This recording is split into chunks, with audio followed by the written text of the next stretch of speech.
la de nuestra vocación, un Señor, una fe, un bautismo, un Dios y Padre de todos. Eso fue lo que vimos la semana pasada y hoy vamos entonces a estar en la segunda parte de el llamado del andar en unidad. Hoy vamos a terminar esta sección y vamos a cubrir del versículo 7 al 16. ¿Preguntas hasta ahora? No creo necesario. Ok. Versículo 7. Pero a cada uno de nosotros fue dada la gracia conforme a la medida del don de Cristo. Por lo cual dice, subiendo a lo alto, llevó cautiva la cautividad y dio dones a los hombres. Y eso de que subió, ¿qué es? Sino que también había descendido primero a las partes más bajas de la tierra. El que descendió es el mismo que también subió por encima de todos los cielos para llenarlo todo. Vamos a cubrir esta primera sección porque creo que hay mucho que sacar de acá de estos 4 versículos. Primero nos dice, pero a cada uno de nosotros nos fue dada la gracia conforme a la medida del don de Cristo. Si pasamos así rápido, no entendemos. Entonces por eso nos vamos a detener unos minutitos acá a ver qué es lo que Pablo quiere decirnos en este versículo 7. A cada uno de nosotros nos fue dada la gracia. Primero que todo, el artículo la fue dada la gracia. Ese artículo en el griego no existe, no está. ¿Okay? Así que yo lo que dice en mi Biblia lo taché. Y porque la manera más correcta o más exacta sería, pero a cada uno de nosotros fue dada gracia conforme a la medida del don de Cristo. No la gracia, porque si lo vemos de esa manera que nos fue dada la gracia, ya nos lleva a otra sección, a la gracia de Dios, ¿sí? Y no es eso lo que Pablo quiere decir. Y ya vamos a ver qué es lo que él quiere decir. A cada uno de nosotros fue dada gracia, y él se va a referir a dones espirituales, a regalos que nos dio, a carismas. ¿Okay? Porque el título, acuérdense, el título de esta segunda sección es la adecuada función de cada miembro del cuerpo. Entonces, el texto va a cubrir lo que el Señor nos ha dado a cada uno como creyentes, como cristianos. Primero, nos dijo que teníamos que vivir en unidad. A pesar de que somos distintos, hay una unidad en nosotros. Hablábamos la semana pasada del cuerpo humano, que el Pablo mismo utiliza como ejemplo, en donde todos somos distintos. Es más, las orejas ni siquiera son una igual a la otra, porque una es derecha y otra es izquierda, y una es más grande que la otra, una es torcida. O sea, todas las partes del cuerpo son distintas, y sin embargo, yo no puedo dejar una oreja y un pie en la casa. Tengo que traerlo, porque entonces estoy incompleto. De la misma manera, debemos ver el cuerpo. Entonces, esa gracia que nos dio no es la gracia por la cual somos salvos. No se está refiriendo a eso, porque le está hablando a creyentes. Ya somos salvos, ya la gracia de Dios ha sido depositada en nosotros y hemos recibido el regalo, el don de la salvación. Entonces se está refiriendo a gracia que podemos utilizar cada uno para la edificación del cuerpo de Cristo, y en la medida, dice, a cada uno. Entonces, si estamos hablando de unidad, hay algo importante con esto, pero a cada uno de nosotros. Entonces, habla de unidad en los primeros 6 versículos, y ahora nos viene a decir a cada uno individual. Entonces, una vez más confirma lo que la ilustración que estoy usando del cuerpo. Somos uno, mas sin embargo somos independientes. Unidad versus diversidad. Somos unos y somos diversos. Pero esa diversidad no nos separa. Esa diversidad, al contrario, hace que funcione mejor. Volvemos a la ilustración del cuerpo.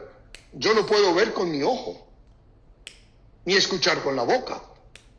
Son dos órganos distintos y cada uno cumple una función en el cuerpo y cada uno es indispensable y necesario. Cada uno de nosotros somos una parte del cuerpo de Cristo, diferentes entre nosotros, con funciones específicas y diferentes, pero en nosotros tiene que haber una unidad. Luego nos habla del don de Cristo, con la gracia conforme a la medida del don de Cristo. Y esto puede ser un poquito confuso. Leí 3-4 diferentes comentaristas y todos ellos concluyen en que es una idea muy difícil de entender a qué se está refiriendo Pablo, y todos ellos concluyen en algo que tiene mucho sentido. El don de Cristo, el regalo de Cristo que nos dejó, basado en el resto del texto, que ya lo leímos, pero si se nos olvidó, lo que nos dice en el siguiente versículo, el versículo 8, subiendo a lo alto llevó cautiva la cautividad, y luego dice en el versículo 10, el versículo 11, que él mismo constituyó apóstoles, etcétera, los dones que dio. Entonces, cuando Jesús estaba con los apóstoles aquí en la tierra, él les dijo, les conviene que yo me vaya, porque si yo no me voy, no les daré el Espíritu, el Paráclito, el que los va a ayudar, el que va a estar al lado de ustedes. Jesús, el Dios hombre, en su estadía aquí en la tierra, el ser hombre lo limitó a las mismas limitaciones que tenemos nosotros. Él no podía estar en todas partes. Él no podía estar presente en todo lugar y hacer todo lo que hoy como Dios en el cielo puede hacer. Él ascendió al cielo. Cuando subió fue que él envió al Espíritu Santo a la humanidad, a la tierra. ¿Ok? 14 del 16 y 17, en la primera parte del 17 dice, y yo rogaré al Padre y os dará otro consolador para que esté con vosotros para siempre. ¿Cuál es? El Espíritu de verdad. Entonces, ¿de dónde viene el Espíritu? Jesús nos lo dejó. Si Jesús no hubiera ascendido, el Espíritu no hubiera venido. Entonces, al ascender Jesús, nos deja el Espíritu en cumplimiento a esa promesa, que la promesa del Padre, que vendrá el Espíritu y nos cubrirá y nos guiará a toda verdad. Y en el 38 nos dice, Pedro les dijo, arrepentidos y bautícense cada uno de vosotros en el nombre de Jesucristo para perdón de los pecados y recibiréis ¿qué? El don del Espíritu Santo. Entonces, el Espíritu Santo es el don de Cristo, es el regalo, el carisma que Dios nos da a nosotros a través de Cristo, nos da su Espíritu Santo. ¿Okay? Creo que estos comentaristas, inclusive uno de ellos, el fundador de Calvary Chapel, el pastor Chuck Smith, están de acuerdo con esta idea. Por lo cual dice, subiendo a lo alto, llevó cautiva la cautividad y dio dones a los hombres. Si estaban confundidos, ahorita van a confundirse más. No es fácil entender esto. Vamos a tratar de explicarlo, a ver qué es lo que el Señor nos quiere decir. Primero, entendamos que lo que Pablo está diciendo en sus Biblias debe aparecer como, bien sea entre comillas o centrado con letras itálicas, simplemente citando otro pasaje. Y el pasaje que cita es el Salmo 68, versículo 18. ¿Okay? Entonces, pero a cada uno de nosotros fue dada la gracia conforme a la medida del don de Cristo, por lo cual dice, subiendo a lo alto, llevó cautiva la cautividad y dio dones a los hombres. ¿Okay? Cuando David escribe este salmo, pareciese ser que al ver cómo los soldados de su ejército, del ejército de David, están subiendo hacia Jerusalén a conquistar a Jebús, los jebusitas, que eran los que vivían en Jerusalén, parece ser que David, en ese momento, al mirar a los soldados para arriba, ya no está viendo a los soldados, está viendo a Dios.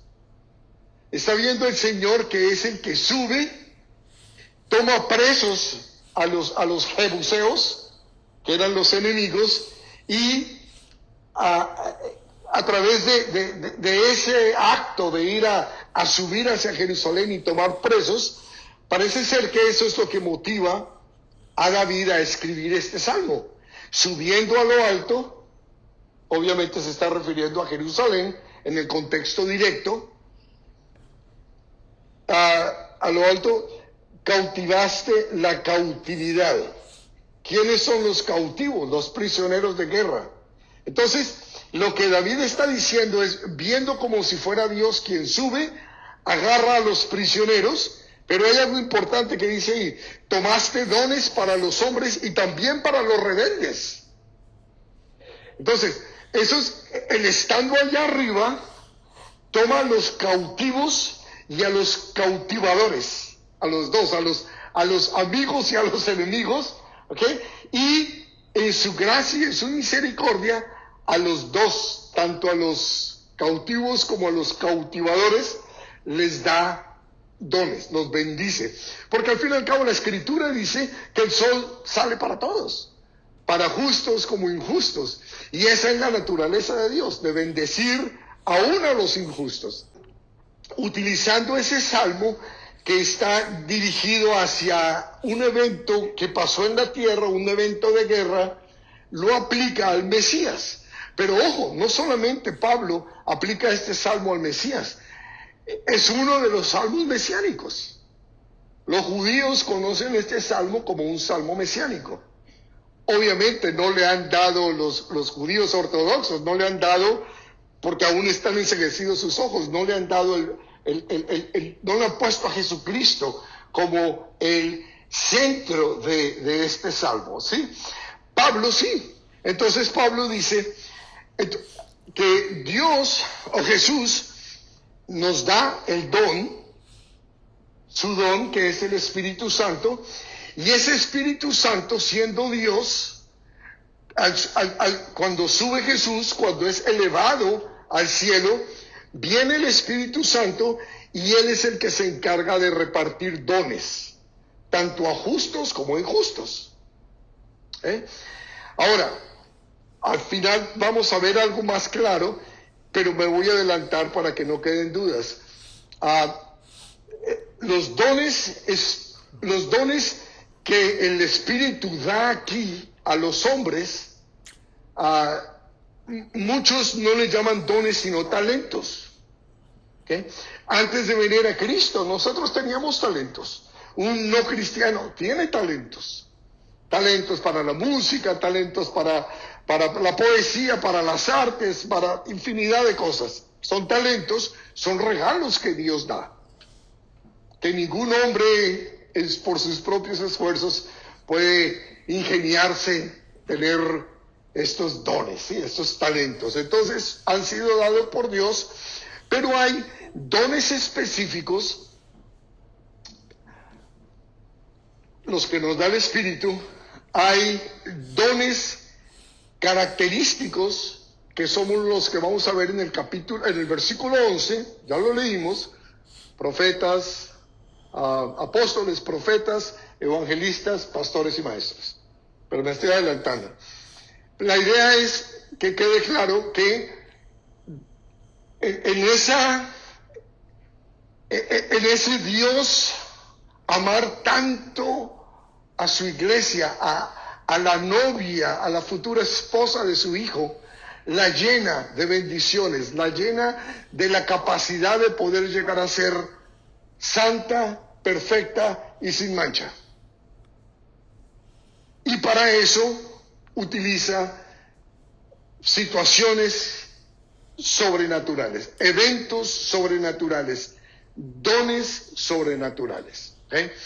Muchos de ellos son naturales, otros son sobrenaturales, y cada uno de nosotros como creyentes tenemos de los dos. Tenemos dones naturales, ese don con que tú naciste, propenso al orden, a la limpieza, a ver las cosas desde una perspectiva distinta al resto de la gente, el deseo de darte a ti mismo, de ayudar, de servir. Todos esos pueden mezclarse entre lo natural y lo sobrenatural. Para muchos lo que era natural, ahora en Cristo eso mismo se potencia y se convierte en un don sobrenatural. Él mismo viene y explica ya la parte en la que, no desde la perspectiva de David, sino desde la perspectiva profética. La explica acá. Y eso de que subió, ¿qué es? Sino que también había descendido primero a las partes más bajas de la tierra. El que descendió es el mismo que también subió por encima de todos los cielos para llenarlo todo. ¿A quién se está refiriendo? A Jesús. Entonces, él aclara y él dice, cuando yo cito el Salmo de David, no estoy citando el episodio que inspiró a David a escribir esto. Estoy citando lo que inspiró al Espíritu a David para que lo escribiera. La profecía. Y él dice, ¿y eso de que subió qué es? Sino que también había descendido primero a las partes más bajas de la tierra. Muchos cristianos, y buscando y haciendo mi tarea, encontré unos cuantos que dicen que esto se refiere a que Jesús bajó al infierno. Y no hay nada más equivocado que esto. Primero, porque no menciona el infierno. Dice, bajó a las partes más bajas de la tierra. ¿A qué se refiere con eso? El que subió tuvo que haber estado abajo, porque si no, no subiría, ¿sí? Pero entonces viene la problemática. Pero un momento, Jesús es Dios y Él estaba en el cielo, y siempre ha estado en el cielo. Bueno, no, por 33 años Él estuvo aquí en la tierra. Entonces, ¿cuándo descendió? Cuando nació en una de las partes más bajas de la tierra, en Belén, en un establo con los animales.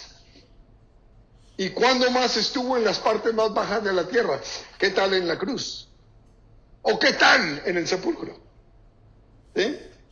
Entonces, ese Jesús que estuvo en lo más bajo de la tierra, que se hizo más humilde de todos los hombres, no solamente dejó su gloria para hacerse como uno de nosotros, sino que se hizo inferior a los hombres.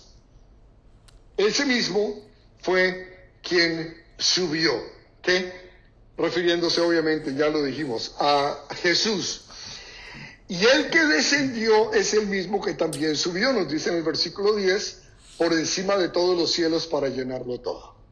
Y ahí es donde está Él hoy, llenándolo absolutamente todo, desde lo más bajo de la tierra hasta lo más sublime y más alto del cielo, Él lo llena todo. Amén.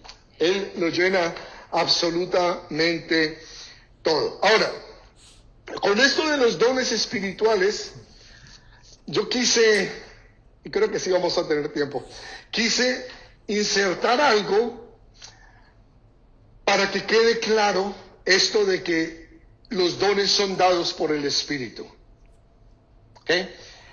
Hay algo muy importante, les voy a pedir que vayan a 1 Corintios 12. 1 Corintios 12.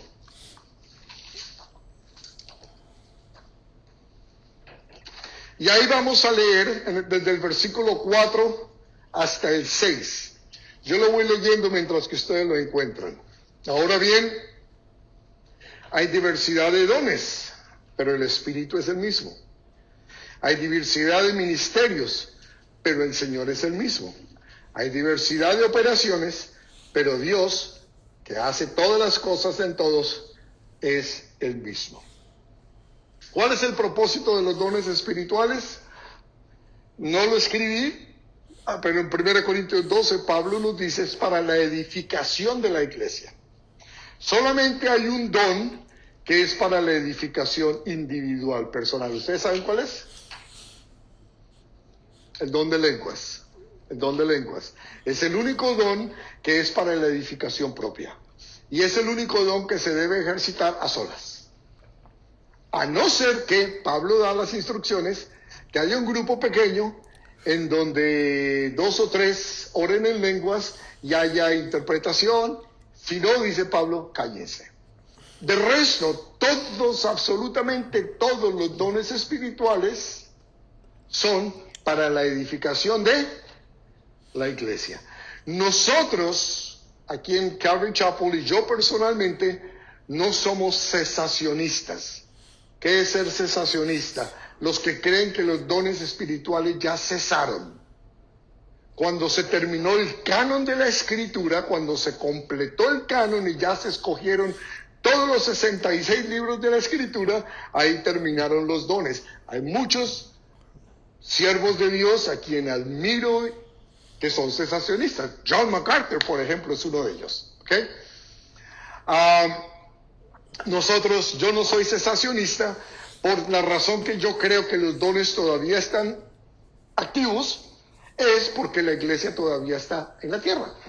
Y si los dones son para la edificación de la iglesia y la iglesia está en la tierra, entonces, ¿por qué vamos a quitar los dones que son tan necesarios para edificarnos? ¿Ven? Pero a lo que quiero llegar es a esto, que siempre hablamos de los dones del Espíritu Santo. Y no es que estemos mal, pero hay una aclaración que quiero hacer. Y es esta. Primero, miren el versículo 4. ¿Vieron que escribí dones con rojo? A ver, se los pongo otra vez, por si estaban distraídos. ¡Ping! ¿Lo ven? Ok. Ahora, bien, hay diversidad de dones, pero el Espíritu es el mismo. Pneuma. En el griego usa la palabra pneuma, que es específica al viento. En el hebreo es el ruach. Pneuma, de donde sale neumático, aire, ¿no? Entonces, el Espíritu. ¿Quién es el que da la diversidad de los dones? El Espíritu. Y hay diversidad de, ¿qué marqué rojo? Ministerios. Hay diversidad de ministerios, pero el Señor, el Kyrios, en la Biblia griega, la Biblia que ustedes tienen en griego, pueden darse cuenta que es pneuma y es Kyrios. Entonces, la diversidad de dones son dados por el pneuma, por el Espíritu. La diversidad de ministerios son dadas por el Kyrios, que es Jesús, el Señor. Y la diversidad de operaciones de esos ministerios, de esos dones, son dadas por el Theos. ¿Okay? Theo es Dios, Kyrios es el Señor, refiriéndose a Jesús, y el pneuma es el Espíritu. Entonces, vemos cómo lo que vemos en operación en la iglesia, que llamamos dones espirituales, no necesariamente son todos dones. Pueden ser ministerios o pueden ser operaciones, y unos son dados por el Espíritu, otros por el Hijo y otros por el Padre. ¿Ok? ¿Por qué traigo esto a colación? No sé. Es para que sepan, para demostrarles cuánto sé. No, es para que entendamos la diferencia entre dones y ministerios y operaciones. Y para que veamos cómo la Trinidad misma se une para edificarnos a nosotros. Eso es tanto lo que nos ama y eso es tanto lo que quiere que nosotros seamos una iglesia pura y santa. ¿Y con quién tiene que empezar la pureza y la santidad de la iglesia? Conmigo mismo. No me miren a mí, ustedes. Con cada uno de nosotros tenemos que comenzar a entender el amor tan grande, el sacrificio tan grande que Dios ha hecho, no solo en la persona de su Hijo, pero en el Padre y en el Espíritu, al poner todas estas cosas al maniobrar todo esto con el fin de que tú y yo vivamos una vida digna de un hijo de Dios. ¿Amén? Entonces, continuemos en el versículo 11.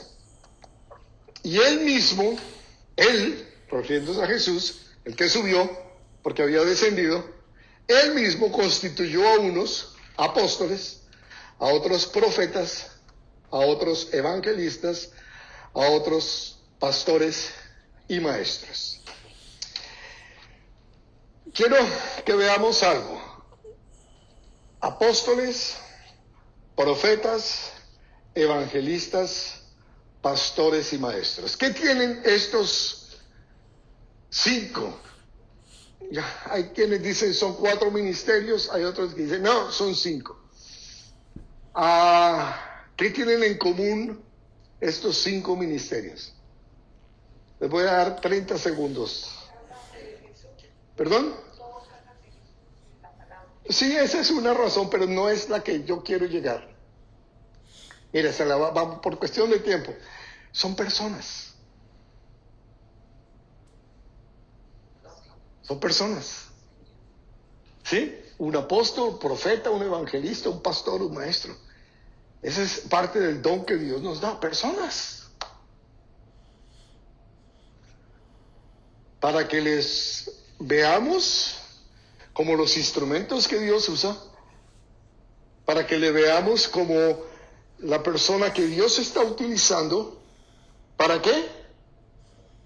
Para mi crecimiento, para mi madurez, para ser una mejor persona, un mejor cristiano, para que se me note que soy hijo de Dios. Usa personas. Notemos que no son necesariamente dones o cosas que son intangibles, que son buenas, pero no, son seres humanos los que Dios está dándole a la iglesia como ese regalo acá. ¿Quiénes son los apóstoles? Los apóstoles fueron 12. Uno se fue, se fue para el otro lado. Luego Pedro, en la carne creo yo, levantó a otro, y luego el Señor mismo escogió a Pablo. ¿Okay? Esos son los apóstoles como los conocemos nosotros. En el contexto de lo que estamos viendo aquí en Efesios 4, estos son ministerios que Dios levantó después de la resurrección, después de la ascensión. ¿Sí? Porque el que bajó, el que subió, dio dones. Entonces pareciese ser que estos apóstoles no son necesariamente los 12. Pablo puede estar incluido porque Pablo fue después de la ascensión. Entonces, ¿a quién se está refiriendo? Si los apóstoles, estas son las condiciones de los apóstoles que eran testigos de la resurrección, Hechos 1:22, pero obviamente tenían poder para hacer milagros, 2 Corintios 12:12, y algo muy importante que ya lo vimos acá en Efesios 2, fueron los que Dios utilizó para poner el fundamento de la iglesia. Ahora, hoy en día yo sé que hay muchos por allá afuera que se hacen llamar apóstoles. Pero ellos mismos se llaman apóstoles. Pablo claramente, y lo hemos visto estudiando Gálatas, estudiando Romanos, estudiando Corintios, ahorita Efesios, él mismo dice, apóstol puesto por Jesucristo. No fui yo mismo quien me puse apóstol, el Señor me llamó, y yo no fui corriendo a donde los otros apóstoles para que me impusieran las manos. No, yo me fui, me aparté, primero 3 años, luego un total de 14 años estuve en Arabia y lejos de allá antes que vinieran los apóstoles a presentarte y decirle, yo fui escogido por el Señor. ¿Okay? Entonces, el apóstol no es el que se dice ser apóstol, porque basado en estas condiciones, yo soy de la inclinación que apóstoles ya no son necesarios, principalmente por el tercer punto, Efesios 2:20. porque la función del apóstol y del profeta eran poner el fundamento de la iglesia, poner las bases, y ya están puestas. Entonces, ¿para qué Dios estableció a unos apóstoles y a otros profetas y a otros evangelistas? Qué bueno que preguntas. Porque a pesar de que yo no puedo poner después de mi nombre Camilo Munevar apóstol, puedo ser Camilo Munevar el que está haciendo obra de apostolado. No ser apóstol y sin embargo hacer obra de apostolado. ¿Cómo haría yo obra de apostolado? ¿Cómo harían ustedes obra de apostolado? Plantando una iglesia. ¿Sí? Están en cierta manera poniendo en ese lugar específico un fundamento de una nueva minicélula del cuerpo de Cristo que va a empezar a crecer ahí. Entonces, yo puedo hacer la obra de apóstol, la obra de apostolado, cuando planto iglesias, cuando voy como misionero a lugares en donde la palabra no ha llegado, y llegar y poner ese fundamento ahí en esa región. Lo puedo hacer sin ser apóstol, ¿ok? Porque el apóstol ya vimos los requisitos. Ahora, ¿cuál es el otro? Profetas. ¿Quién es el profeta? El profeta es un portavoz de Dios, el que habla en nombre de Dios.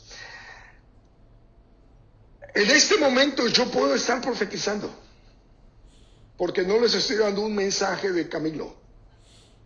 Estoy hablando en nombre de Dios. Entonces yo puedo estar en este momento ejerciendo la profecía, a pesar de no ser profeta. Entonces, el profeta es la persona que habla la palabra de Dios que ha recibido por parte del Espíritu Santo. Entonces, si yo voy, planto una iglesia y enseño la Escritura, predico a Jesucristo, miren, voy a estar siendo apóstol, haciendo la obra de apóstol y haciendo la obra de evangelista. Las dos. Pero no solo eso, también puedo estar, de profeta, también puedo estar haciendo la obra de evangelista, porque el evangelista es el que proclama el evangelio de Jesucristo, ¿cierto? El evangelista está equipado para persuadir al pecador de su pecado y para guiarlos en dirección de la iglesia local en donde serán sustentados espiritualmente. Entonces yo puedo ir a plantar una iglesia, hacer la obra de apostolado, luego hablar de Jesucristo, ser profeta, darles el evangelio, ser evangelista y quedarme ahí y enseñarles, ser pastor y maestro. ¿Sí? Entonces no tengo que tener una aureola especial o un título después de mi nombre que diga, oh apóstol, oh profeta. No, soy muy hijo de Dios, porque una de las cosas que el Señor reprende a dos de las iglesias que vimos en Apocalipsis son aquellos que practicaban las obras de los nicolaitas. ¿Se acuerdan? Los nicolaitas son aquellos que tenían, que gobernaban sobre el pueblo de Dios. O sea, las jerarquías, como las que sabemos en algunos lugares de donde venimos, esas jerarquías, Dios odia eso. Todos somos iguales, exactamente iguales. Yo no tengo que ponerme muchas letras después de mi nombre, el abecedario, para que sea, para recibir pleitesía. Yo merezco recibir el amor de ustedes de la misma manera que ustedes merecen que yo los ame, simplemente porque es la instrucción que Dios nos ha dado. Entonces, entre esto de pastores y maestros, hay quienes dicen, y por eso al principio les decía 4 o 5 ministerios, hay quienes dicen que como no dice el texto, dice, él mismo constituyó a unos apóstoles, a otros profetas, a otros evangelistas, a otros pastores y maestros. No dice a otros pastores y a otros maestros. Si utilizamos esa regla, ¿cómo se dice? No ortográfica, sino esa regla, bueno, lo que sea. En el versículo 20 podríamos utilizar esa misma regla, esa regla de escritura, ¿cómo se dice? Gramática. Gracias. ¿Qué haría sin ti? Esa regla gramática de decir que no va, y otros, en el versículo 20 del capítulo 2, podríamos decir lo mismo, edificado sobre el fundamento de los apóstoles y profetas. ¿Sí? Entonces decimos, el apóstol y profeta es el mismo. No necesariamente. Como igual acá, puede que el pastor y el maestro no necesariamente sea lo mismo. Ahora, la confusión se genera por el hecho de que todo pastor debe ser maestro. ¿No creen ustedes? Todo pastor debe ser maestro, pero no todo maestro debe ser pastor. He aquí uno. La verdad, les confieso de corazón. Yo me considero más maestro que pastor, y a pesar de que el Señor me llamó a ser pastor, y yo fui porque soy obediente, pero mi corazón nunca ha estado con el rebaño. Y yo le pido al Señor, Señor, dame un corazón de pastor, de cuidar las ovejas y de no pegarles. Yo me considero más maestro que pastor. ¿Puedo hacer la obra de pastor? Creo que sí, pero no lo haría también como si fuera más pastor que maestro. Entonces, es obvio que todo pastor debe ser maestro, mas no todo maestro debe ser pastor. ¿Ibas a decir algo, Merlin? Puedo predicar el evangelio. No necesariamente, porque evangelista Billy Graham, que estornudaba y se convertía en 500. Personas que el Señor le ha dado esa facilidad. Te puedo mencionar a Greg Laurie, te puedo mencionar a Raúl Reeves, varios que conozco que se paran. Yo escuché a un evangelista, a Raúl Reeves, una vez lo presentaron, el hermano Raúl va a predicar, y se paró y dijo, antes de comenzar, los que no son cristianos, vengan acá a hacerte a Cristo inmediatamente. Se pasaron como 50. Yo hago eso y ¿sí? Son dones, el Señor da esa facilidad, yo no sé. ¿Saben quién más es un excelente evangelista? O al menos yo lo he escuchado evangelizar. El guapo, Fidel. ¿El guapo? Sí, Pastor Fidel Gómez. Él tiene una facilidad para presentar el evangelio, no necesariamente para enseñar. Enseña bien, pero es más evangelista que maestro, ¿sí? Entonces, el Señor usa a quien quiera como quiera. Y yo he hecho la obra de apostolado, yo planté iglesia, yo he hecho la obra de evangelista, he predicado el evangelio, yo he profetizado sin hablar del futuro, simplemente hablando en el nombre del Señor, pero no soy nada de esto. O sea, al caso, lo mejor que puedo hacer es maestro, porque ahí me apasiona. Me es fácil agarrar el texto y digerirlo y compartirlo y expresarlo y mostrarlo. Eso me es fácil. No la de pastorear. Miren, la verdad que yo no puedo entender cómo hay pastores que van a visitar a la gente a sus casas y, hermano, voy a ir a tu casa a visitar. O a veces el que da el incremento. Yo nada más riego o planto, porque el crecimiento lo da es el Señor. Continuemos versículos 12 al 16 para sacar el tren de aterrizaje e ir aterrizando este aparato. 12. A fin de perfeccionar a los santos para la obra del ministerio. Entonces déjeme, porque nos distrajimos un poquito. Voy a leer una vez más el 11.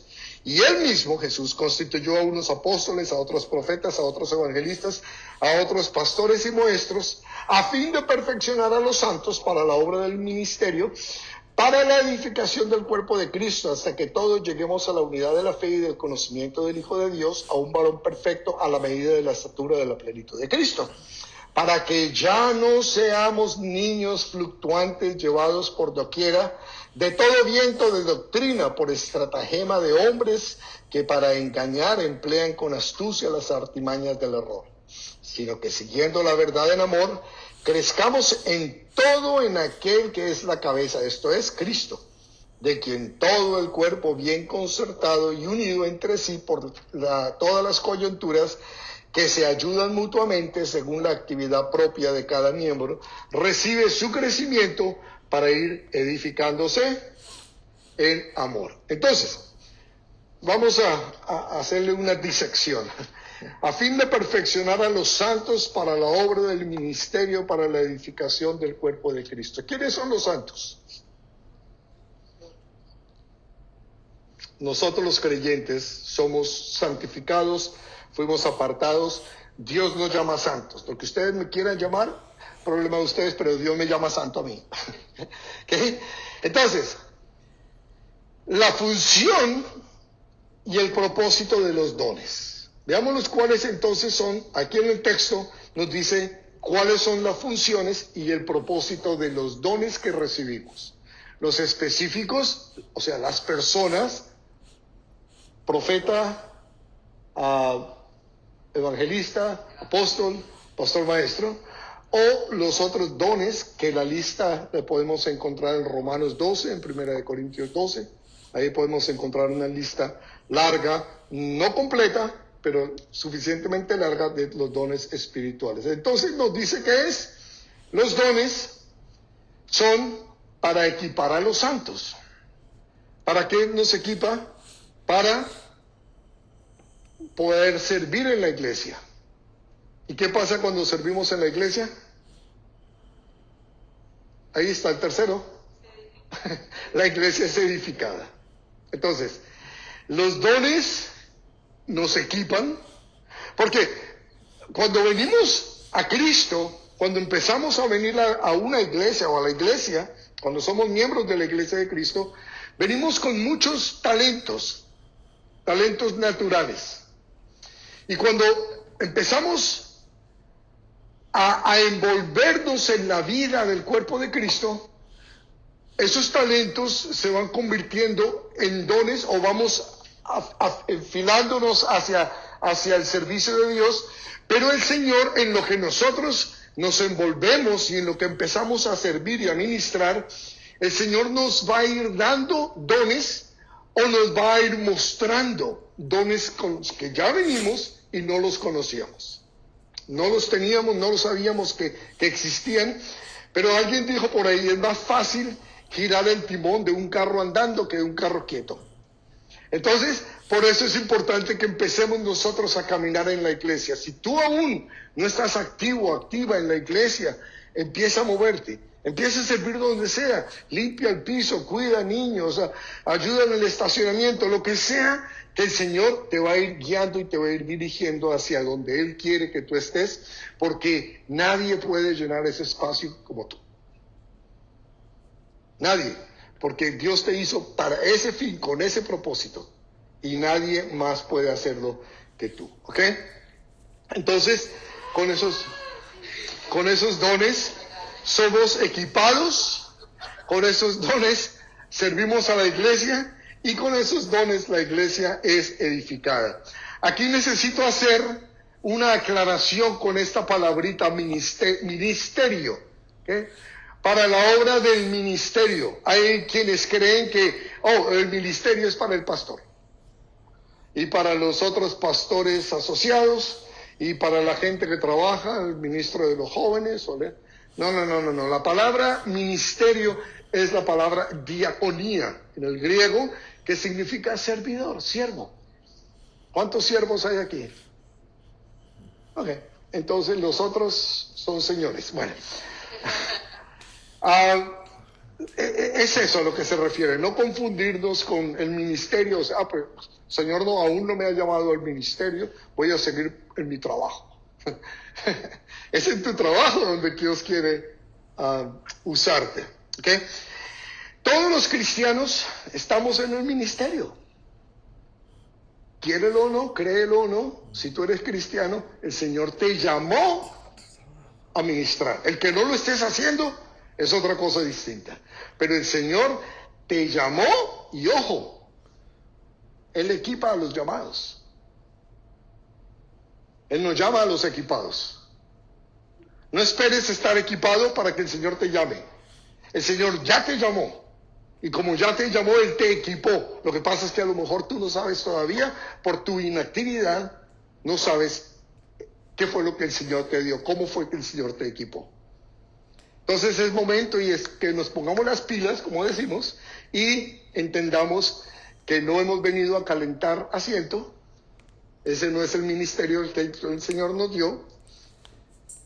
Eso no fue el don que el Señor nos dio de calentar de asiento. Eso no es ningún don. Los evangelistas, los pastores y maestros equipan, o sea, perfeccionan a cada seguidor de Cristo para que cumpla con su divino llamado dentro del ministerio del cuerpo de Cristo. Para eso el Señor levantó pastores, maestros, evangelistas, profetas, etc. Amén. Y yo traté de hacer una imagen más o menos que ilustrara esto. Y ahora viéndolo bien, parece eso más bien como una red de mercadeo. Pero no. En el centro está el pastor con la Biblia abierta. ¿Sí? ¿Verdad que sí, no? En el centro el pastor está con la Biblia enseñando y esa palabra se va yendo a unos, ven, los de rojo, esos de rojo van distribuyéndola a otros, a los de blanco, etcétera, etcétera. Así que yo sé que esto es simplemente una ilustración, una guía. ¿Cómo es que funciona? La iglesia no se hizo, mis hermanos, si ustedes van a una iglesia alguna vez cuando se vayan de acá, en donde el pastor quiera tenerlos y no los deje salir y no los deje crecer, váyanse. Porque la iglesia debe funcionar así. Y si Dios, alguno de ustedes, le dio un ministerio, le dio el don, quizás a su esposo, de que su esposo sea pastor, y comienzan un estudio pequeño en su casa y va creciendo, váyase. Esa es la idea, es para el equipo, para que el Señor me utiliza en este caso a mí como maestro para equiparte, para que tú hagas tu obra.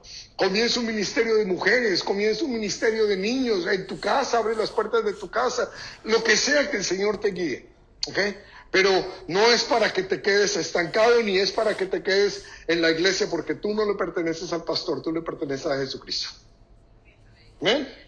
Bueno, continuemos, versículo 13.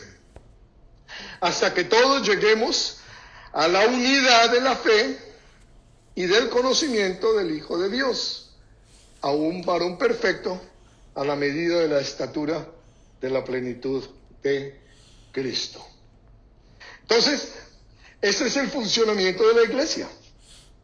Dios quiere que estemos unidos, que caminemos unidos en un mismo sentir, un mismo Dios, un mismo bautizo, un mismo espíritu, una misma identidad, pero cada uno siendo diferente, bajo la dirección, la guía, los instrumentos que Dios ha puesto para equiparnos, y a la vez que nos va equipando, que vamos creciendo, que vamos madurando, vamos descubriendo nuestros dones también, vamos creciendo, mis hermanos, una cosa importante, si yo no doy, no voy a recibir más.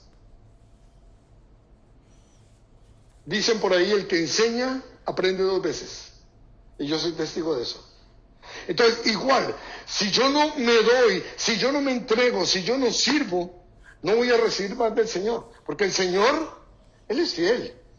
Si te da a ti y tú a la vez volteas y lo usas y das a otros, Él te va a seguir dando, y te va a seguir dando, y te va a seguir dando. Porque Él sabe que te está utilizando a ti, te está usando a ti como un medio para bendecir a otros. Pero si Él te da a ti, tú te sientas a engordar y a ocupar 2 sillas y 3 sillas, de lo mismo gordo que estás, el Señor ya no te va a dar más. Cuenta con eso. Cuenta con que el Señor no te va a dar más, porque eres un siervo infiel. Entonces, ¿cuánto tiempo va a durar todo esto? ¿Por cuánto tiempo vamos a tener este círculo y esta ministración? Buena pregunta. Hasta que todos lleguemos. ¿A dónde? a la unidad de la fe y del conocimiento de Cristo. Unidad en una misma fe, conociendo al Señor Jesucristo como Él es. ¿Cuándo va a pasar esto? Cuando estemos en su presencia. Cuando estemos en su presencia, vamos a estar verdaderamente unidos. No vamos a notarnos las diferencias ni los defectos de nadie, ¿sí? Y vamos a conocer a Cristo plenamente como Él es. O sea que la respuesta a esa pregunta de ¿qué hasta cuándo? Es mientras estemos en la tierra militando como iglesia de Jesucristo, vamos a tener que continuar en ese método maravilloso que el Señor diseñó. Hasta cuando lleguemos a ser un varón o una dama perfecto o perfecta, para ser inclusivo, ¿cierto? O perfecte. Hasta cuando lleguemos a ser perfectos. Y eso va a pasar en la presencia del Señor. Entonces, la respuesta es siempre, mientras que estemos en la tierra, vamos a continuar en ese ciclo. O sea, no va a llegar el día donde tú... ¿Cuántas veces he enseñado Efesios? Y cada vez le saco cosas nuevas. Y pregúntenle a cualquier pastor, le va a decir lo mismo. Yo he enseñado este libro 5 veces y ahorita estoy viendo cosas nuevas. Porque así es el Señor. En Él nunca vamos a tener todo en esta tierra. En el otro mundo vamos a estar plenos y satisfechos con Él. ¿Okay? Versículo 14. Para que ya no seamos niños fluctuantes, llevados por doquiera de todo viento de doctrina, por estratagema de hombres que para engañar emplean con astucia las artimañas de el error. Voy a tener que leerlo otra vez en el contexto para que agarrarle mejor el sabor.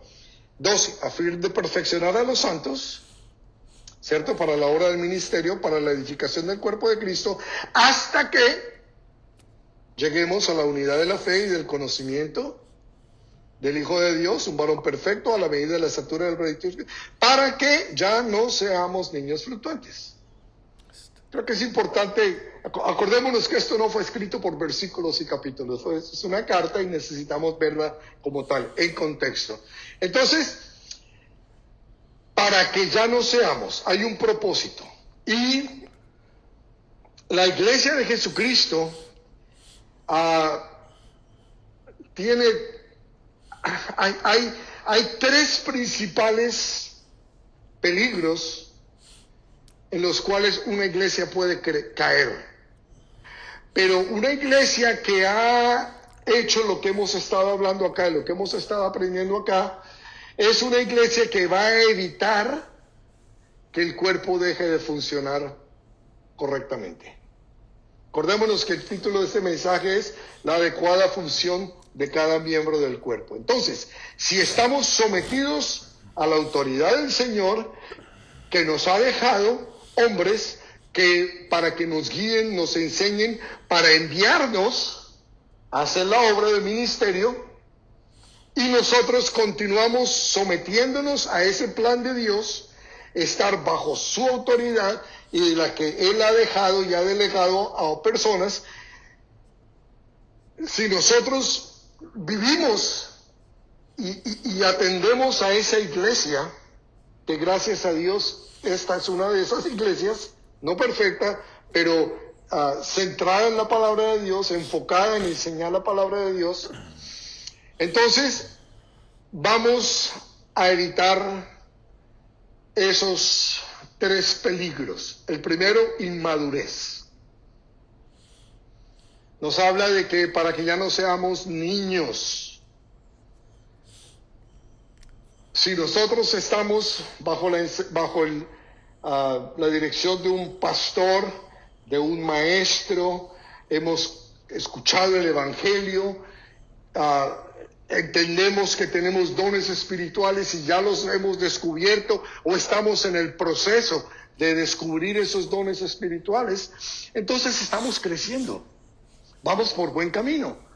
Hoy, Camilo, pero si supieras, ayer dije una cosa de la cual me arrepiento. No importa, ya no eres lo mismo que eras antes de ayer. Hoy estás mejor que ayer y mañana vas a estar mejor. Estamos en un proceso, en un caminar.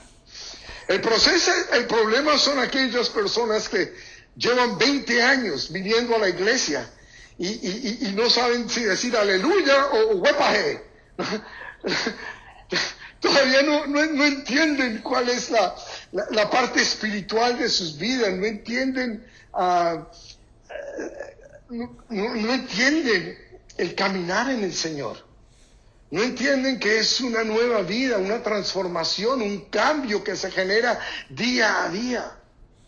Y viven es de emociones, y viven es de que sentí bonito, de que este pastor como predica de bonito. Yo llego tarde porque esa música no me gusta, ese grupo no me gusta. Todas esas cosas son de niños. Son de niños. El autor de Hebreos dice, ustedes ya deberían estar enseñando. Y sin embargo tengo que enseñarles. Y Pablo dice, ustedes deberían estar comiendo ya comida sólida y todavía están tomando leche. Mis hermanos, y hay iglesias, hay muchas iglesias que están repletas de niños.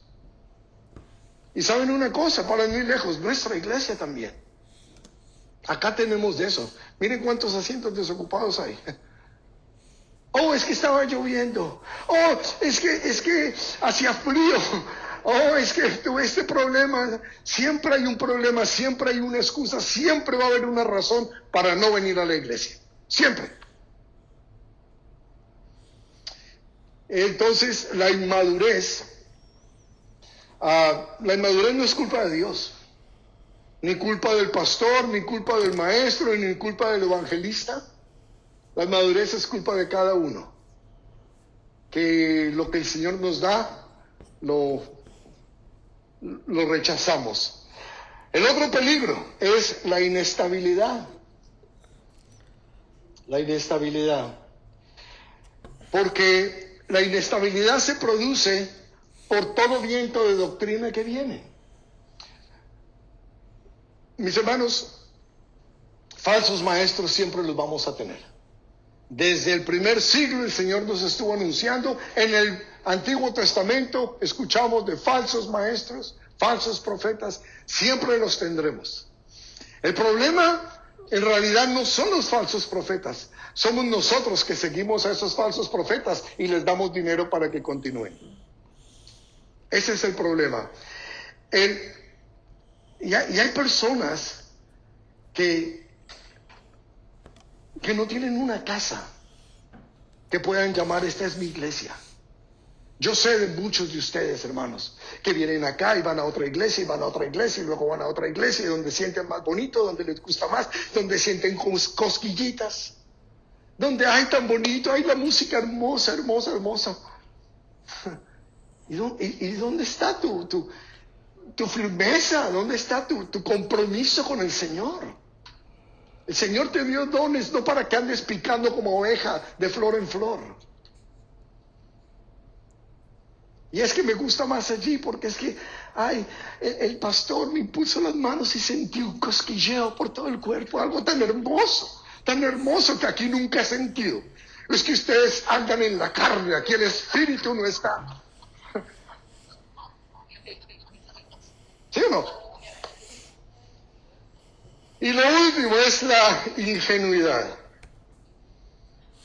¿Saben por qué hay cristianos ingenuos? Porque son cristianos que les da pereza abrir la palabra de Dios para leerla y escuchar lo que Dios tiene que decirles. Y entonces se dejan ir por los pajaritos que dicen allá, y el pastor, ese pastor tira el saco y la gente se cae. Es maravilloso. Ahí el Espíritu está. Ay, mis hermanos, ¿en qué parte de la Biblia dice eso? Díganme, ¿en qué parte de la Biblia dice eso? Oh, yo vi que los que se caen, sí, los soldados que vinieron a buscar a Jesús de Getsemaní. ¿Quién es Jesús? Yo soy. ¡Pum! Todos cayeron. Juicio más bien. O Ananías y Zafira, que también cayeron.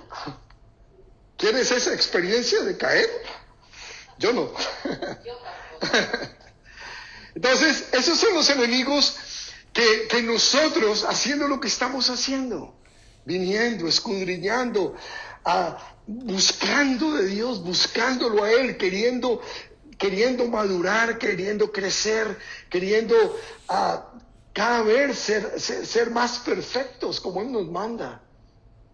Entonces ya vamos a escuchar a uno allí, vamos a escuchar a otros y darnos cuenta que nada de lo que nos dicen va de acuerdo con la Escritura, y entonces lo rechazamos. La principal y la primera víctima, ¿saben quién es? Guerra. Estamos viviendo una guerra espiritual. ¿Cuántos están de acuerdo conmigo? La primera víctima en una guerra es la verdad. La primera víctima es la verdad. Así que si ustedes tienen que estar hoy más atentos que nunca a escuchar la verdad, porque van a venir muchos que les dicen cosas de esto y que lo otro, y el lenguaje que utilizan a todos estos progresistas o progresistas, lo mismo, es lenguaje que suena bonito, ¿cierto? Justicia social. Oh, ya sí, yo soy cristiano, yo en pro de la justicia social y que las vidas de los negros importa a ti, yo estoy de acuerdo con eso. Ojo, porque utilizan lenguaje que no es ofensivo, por el contrario, hace que abramos los brazos y los recibamos. Oh, pero cuidado, porque eso está lleno de veneno. Oh, cuidado, esto de la inclusión. Oh, sí, yo incluyo a todos. Oh, ¿verdad? Cuidado, ¿a quién incluyes en tu lista de amigos? Bueno, ya casi acabamos. 16, este es el último versículo. Sino que siguiendo la verdad en amor, crezcamos en todo, en aquel que es la cabeza, esto es Cristo. Así que el método que el Señor nos está diciendo acá para el crecimiento, dice, porque siguiendo la verdad en amor, crezcamos en todo. Entonces, el método para crecer es la verdad en amor, porque la verdad sin amor es grosería. Y el amor sin verdad, nunca se les olvide esto. Tómenle foto. Muy importante esto. Oh, pero es que yo tengo que decir la verdad. Ok, di la verdad. Estamos llamados. Acuérdense, les dije, la primera víctima es la verdad. Entonces, que la verdad en nuestras vidas no sea una víctima. Tenemos que decir la verdad, pero ¿cómo decimos la verdad? A estos hermanos, hay muchos hermanos que califican en esto de la inmadurez y todo esto, y que los conocemos y los amamos. ¿Cómo se lo vamos a decir? En amor.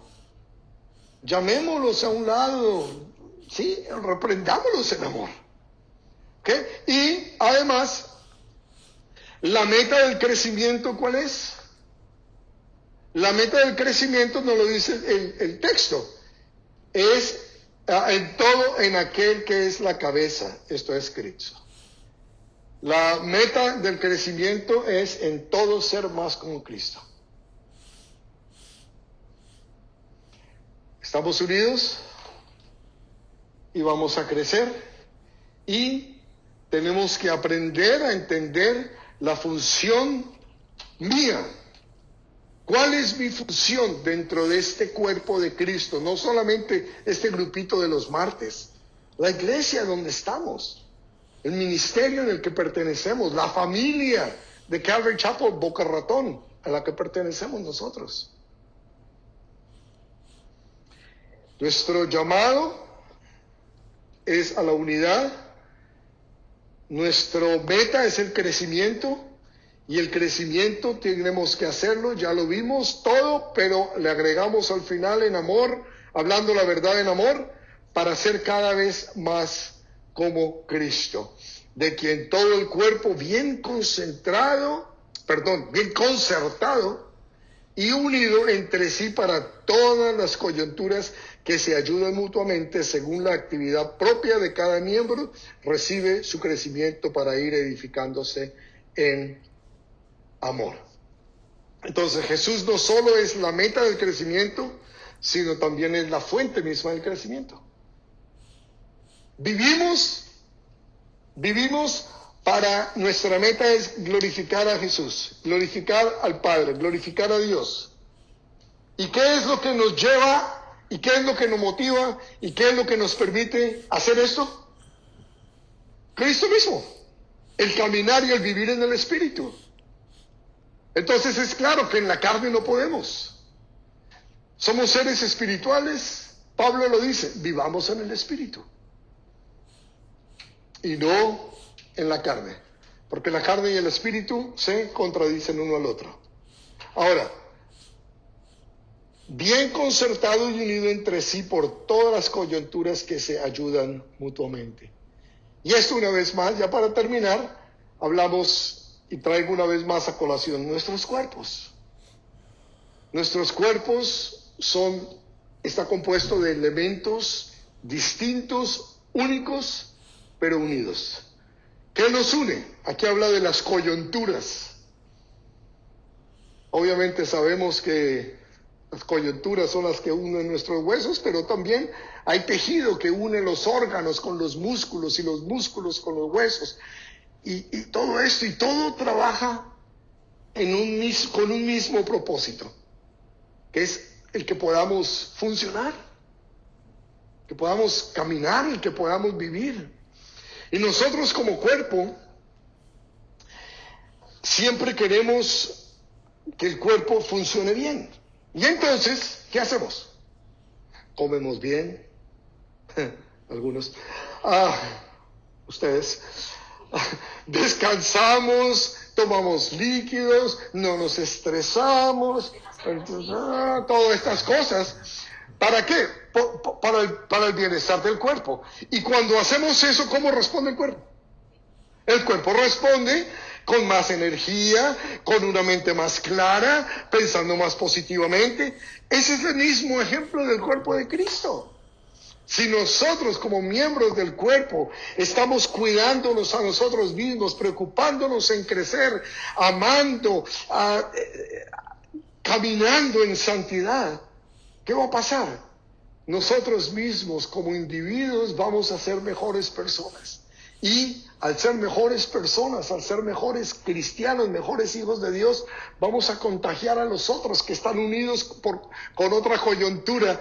Nos vamos uniendo y eso se contagia, mis hermanos. El gozo y la alegría y la paz, todo eso es contagioso. De igual manera la amargura y la tristeza y el desencanto, todo eso es contagioso. ¿Ven? Entonces, ¿qué es lo que debemos hacer? Mira, ahí están los fuegos artificiales. Fuegos artificiales edificándose en amor. Todo esto, si no hay amor, Pablo lo dijo, 1 Corintios 13, de nada sirve. Solamente vamos a ser personas con mucho conocimiento o personas que conocemos la Biblia de pe a pa, sabemos interpretarla, sabemos hacer unas oraciones hermosas. Hoy sí colaboramos para las obras de la iglesia, pero si no hay amor, de nada sirve todo lo que hemos aprendido hoy. Amén.